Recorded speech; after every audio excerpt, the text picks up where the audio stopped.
मूर्ख माली की कहानी। एक जंगल की सीमा पर एक मालिक का बड़ा बाग था जिसे वह बहुत पसंद करता था। चूंकि वह स्वयं उसकी देखभाल नहीं कर सकता था, उसने एक माली को बाग की देखभाल के लिए नियुक्त किया। माली बहुत ईमानदार था और उसने बाग की बहुत अच्छी देखभाल की। हालांकि यह गर्मी का मौसम था और उसे पौधों को रोज पानी देना पड़ता था। इसके परिणाम स्वरूप उसे कोई छुट्टी नहीं मिलती थी, क्योंकि यदि वह एक दिन के लिए भी छुट्टी लेता तो अधिकांश पौधे सूख जाते।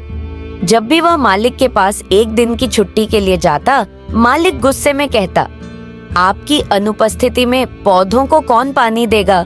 चूंकि आपके अलावा कोई और नहीं है जो पौधों को पानी दे सके, मुझे खेद है कि मैं आपको कोई छुट्टी नहीं दे सकता। माली डर जाता और उसके पास कोई जवाब नहीं होता। परिणाम स्वरूप उसे छुट्टी का विचार छोड़ना पड़ता था और इस प्रकार यह थकाऊ काम जारी रहा।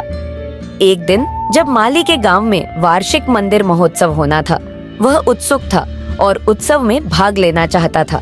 इसलिए उसने कम से कम एक दिन की छुट्टी लेने का फैसला किया, लेकिन मालिक से छुट्टी मांगने की हिम्मत नहीं थी। तो उसने पूरी रात सोचने के बाद एक योजना बनाई। उसने पास के जंगल में रहने वाले बंदरों के एक समूह से संपर्क करने का निर्णय लिया। माली ने सतर्कता से बंदरों के नेता के पास जाकर बताया कि वह एक माली है और बड़े घर में काम करता है जो जंगल की सीमा पर है।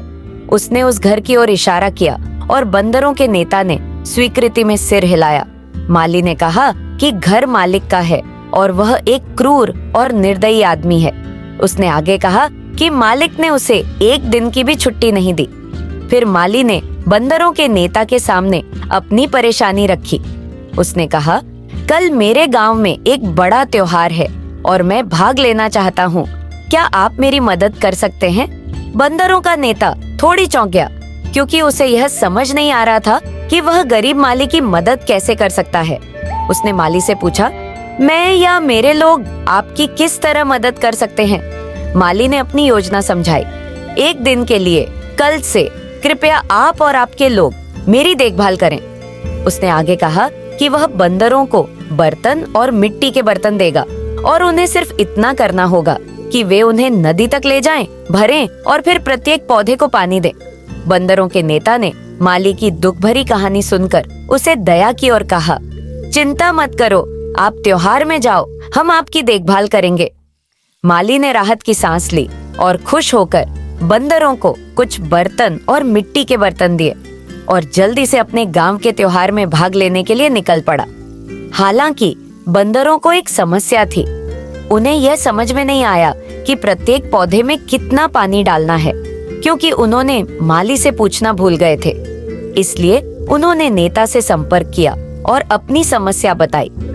बंदरों के नेता ने थोड़ी देर सोचा और कहा, आपको प्रत्येक पौधे को उसकी जड़ की लंबाई के अनुसार पानी देना है।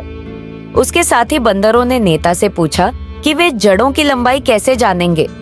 बंदरों के नेता ने थोड़ा गुस्सा किया, उन्हें बाहर भेजा और कहा, प्रत्येक पौधे को बाहर निकालो, देखो जड़ें कितनी गहरी हैं और फिर उन्हें वापस लगाओ।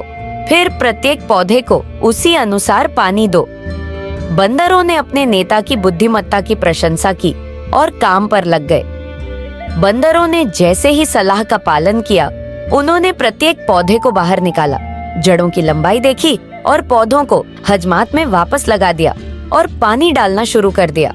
इस कारण से अधिकांश पौधे जड़ों को खोकर सूखने लगे। अगले दिन मालिक अपने पसंदीदा बाग में टहला और देखा कि सभी पौधे उखड़े हुए हैं और सूख रहे हैं। उसने तुरंत माली को बुलाया। डरे हुए माली ने मालिक को बताया कि क्या हुआ था, जिससे मालिक बहुत गुस्से में आया और उसने तुरंत माली को नौकरी से हटा दिया। अपने मूर्खतापूर्ण कार्य के कारण माली अपनी नौकरी खो बैठा